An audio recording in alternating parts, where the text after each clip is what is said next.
Black money కలెక్షన్స్లో top ప్లేస్లో హైదరాబాద్. ఇదేదో సినిమాలో హీరో వేసే ఎత్తుగడలా ఉంది.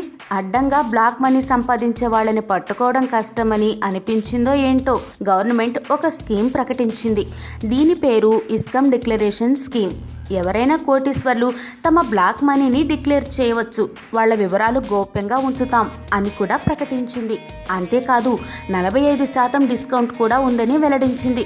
దీంతో అక్రమార్కులు హ్యాపీగా ముందుకొచ్చి తమ బ్లాక్ మనీ ఇంత అని చెప్పి గవర్నమెంట్కి అప్పచెప్పారట.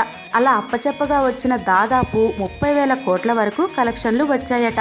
అందులో హైదరాబాద్ 13,000 కోట్ల కలెక్షన్స్తో నెంబర్ 1 ప్లేస్లో ఉంటే 8,500 కోట్లతో ముంబై సెకండ్ ప్లేస్లో ఉంది. ఆ తర్వాత 6,000 కోట్లతో ఢిల్లీ, 4,000 కోట్లతో కలకత్తా వరుసగా 3-4 స్థానాల్లో నిలిచాయి.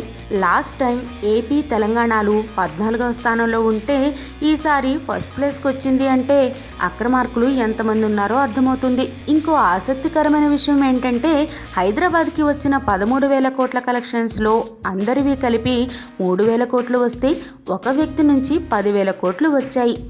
ఎవరో ఈ బాబు అపర కుబేరుడులా ఉన్నాడు.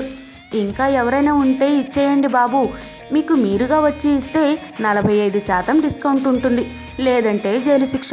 చెప్పకూడదు తప్పదు. ఆలోచించండి మరి.